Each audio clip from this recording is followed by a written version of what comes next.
Quick little shop video for you guys. Some of you guys have requested this. We've all done this. I know I've done it multiple times, but what happens if you break off the bit inside of a Torx or an Allen? What do you do? In this particular case, this gentleman brought this rifle in. He'd broken off the bit inside of the screw head, the Torx screw head. It's a scope base, red Loctited. So we're gonna fix this thing. I'm gonna show you how to do it. First things first, let's tear this thing down. Let's get into it. I'm Trent Griswold. My shooting career started at a young age, thanks to my dad, who's a Marine and 40-year law enforcement veteran. I've done just about everything in the shooting industry.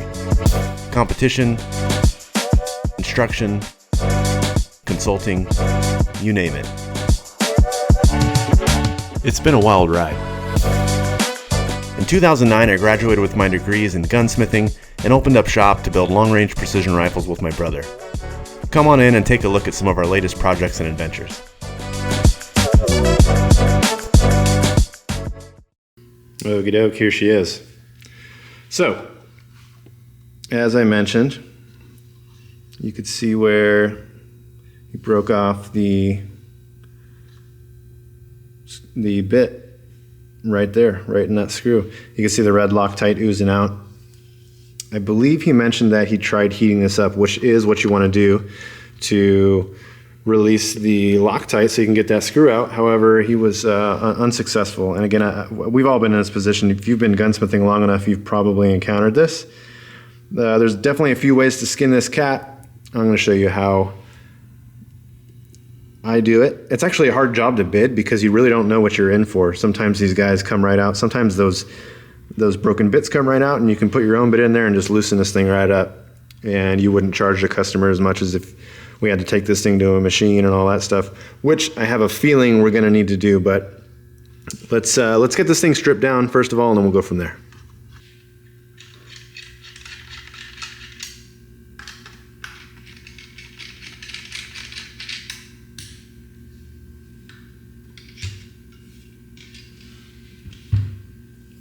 All right, so first things first, try before you pry, as they say. We want to see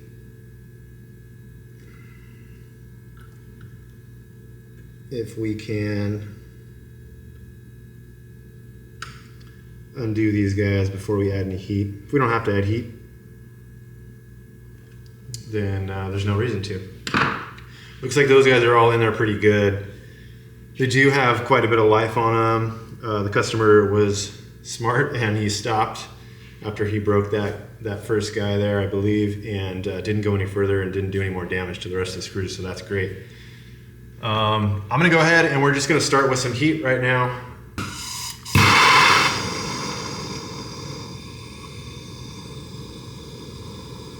Low flame. There we go.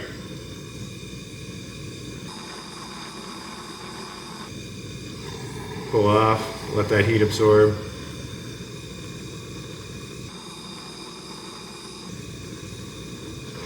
Heat absorb.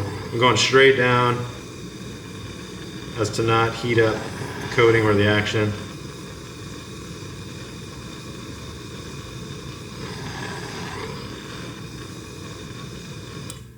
And you gotta do this quick while it's still hot. Boom. Okay, next ones.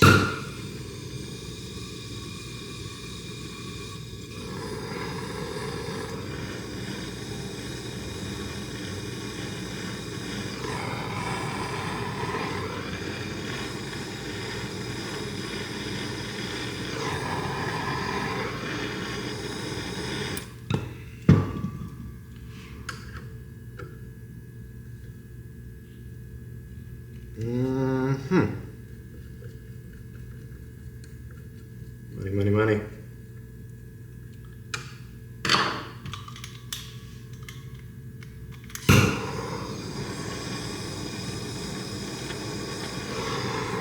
Now we want to make sure we don't heat up this coating here.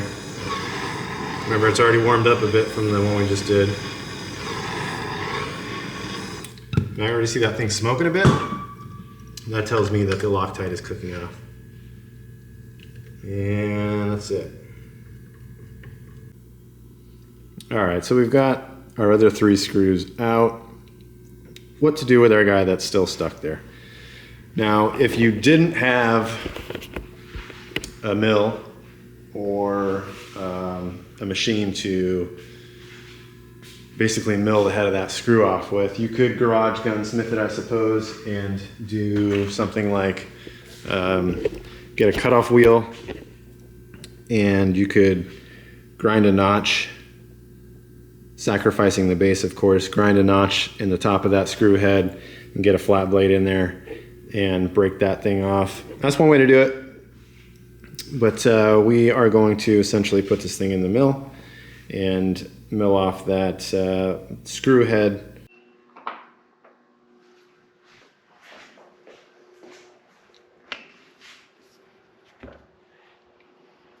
All right, we've got our V blocks there. I'm going to put some tape on this action because it is coated, and I don't want to be responsible for recoating the customer's firearm just because I was negligent. So just put a little tape here to protect. And we'll probably be grabbing her somewhere in there. That'll be perfect. All right, let's go get this thing in the mill. Okay, nice bite there. And if we were doing any sort of machining, we would throw a level on that guy, but I'm gonna eyeball it. We've got some nice flats here. We've got a base on it already. Once it starts grabbing, I'm gonna wiggle till we know that we're flat and tight, but not too tight. All we're doing is taking the screw head off, so nothing crazy there. So action is in there, ready to throw an end mill in there and go to town. I've got a whole bunch of, this is my junk drawer of end mills. You don't want to go using a brand new, nice, beautiful carbide end mill to just chew up, you know, a broken off bit or something like that. So I'm going to start with this guy. It's all right, it's missing a flute. It's not in the greatest shape. A lot of these are from when I was in college. But anyway, don't use something nice. Keep those for machining. We'll start with this and see what happens and go from there. Okay, so we've got our action taped up to protect it. We've got it in between our V blocks.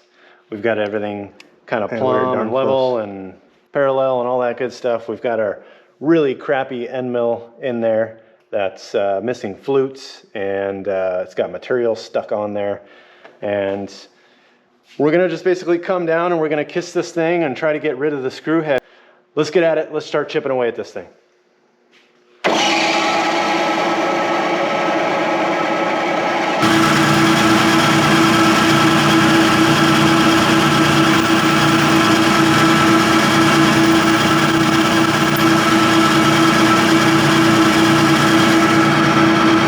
We're kind of just sneaking up on it here. I've definitely cut away a lot of the material. I think I've got rid of the bit, but we've got to go a little further to get that screw head out of the way.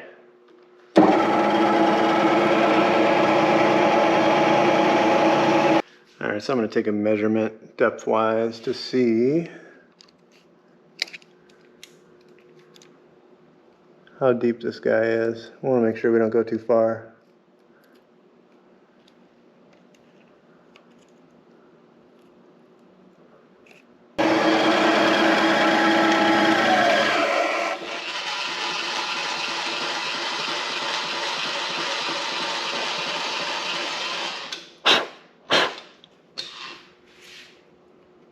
Oh, well, there she is.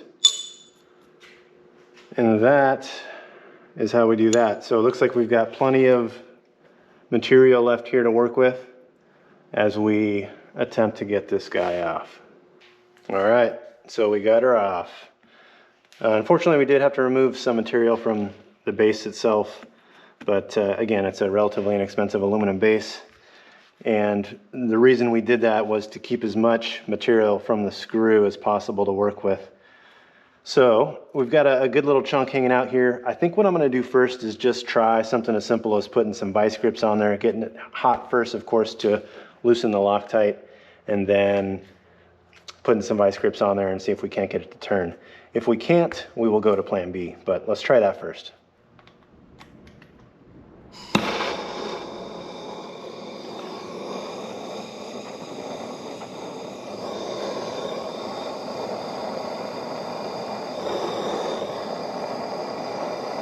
Got to make sure to kill that Loctite.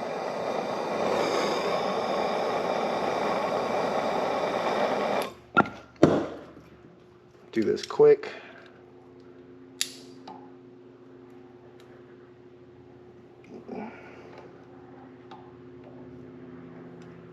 And it's moving.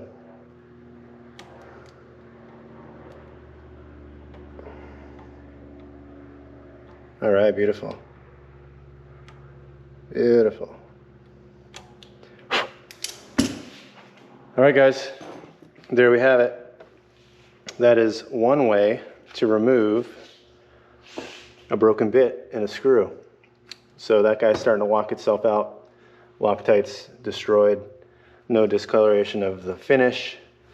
Everything is all good in the world. So we can get that screw out, get those threads cleaned up, and go on to step 2, which is rebarrel this thing. You guys already have seen how I do that. And anyway, guys, that was it. Thanks for watching. Well, there you have it, guys. A little bit of shop work done. Now we can move on to step 2. A little bit of heat there, a little bit of machine time. That's not the only way we could have done it. We could have done that with a Dremel, I think, if we wanted to, especially if we were going to sacrifice the base, which we ended up kind of having to do anyway. Anyway, guys, I hope you liked that one. If you did, hit the like button. If you haven't subscribed already, please consider doing that. Other than that, we'll see you on the next one.